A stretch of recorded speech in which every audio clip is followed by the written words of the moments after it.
Assalamualaikum warahmatullahi wabarakatuh. Perkenalkan, nama saya Ahmad Rizky Hafil Ardi dengan NIM 43322011067.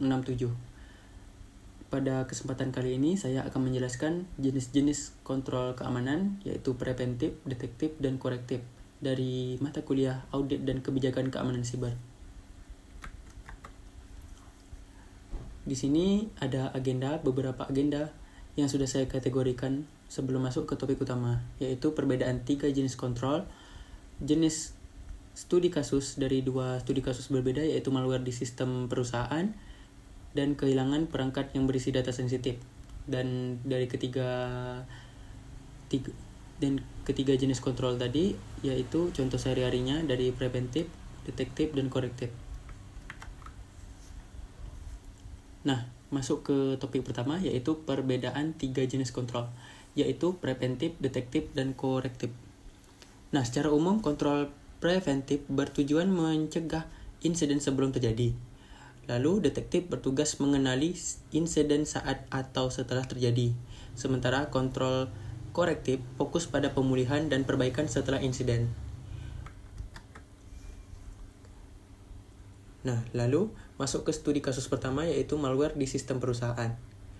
Dalam kasus malware, kontrol preventif seperti antivirus dan pelatihan pengguna sangatlah penting. Jadi kalau ada malware berhasil lolos, sistem detektif seperti IDS dan log activity bisa membantu mendeteksi ancaman. Setelah insiden, langkah korektif seperti karantina atau restore sistem perlu dilakukan dan sangat perlu dilakukan. Jika malware tersebut menyebar dan artinya kontrol preventif kita juga belum cukup efektif.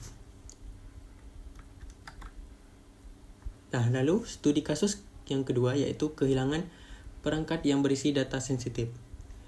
Nah, jika ada perangkat yang hilang, pencegahan yang hanya bisa dilakukan yaitu enkripsi dan kunci perangkat. Jadi jika perangkat kita hilang, kontrol detektif seperti pelacakan dan log access membantu mengakses apa yang terjadi. Korektifnya bisa berupa remote wipe atau reset akun. Dalam kasus ini, kontrol preventif gagal jika tidak dilindungi dengan benar. Nah, lalu kita masuk ke contoh sehari-hari dari preventif. Yang pertama, menggunakan firewall pribadi di laptop atau PC device kita sehari-hari.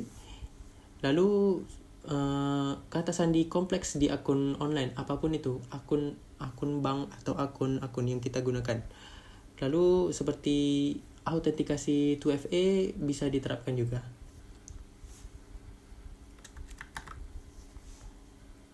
Nah, pada contoh sehari-hari di detektif, notifikasi login dari perangkat asing, log activity aplikasi, dan sistem peringatan keamanan yang di email seperti adanya login baru adalah kontrol detektif yang sangat bisa membantu mengurangi atau menyadari kita dalam potensi ancaman.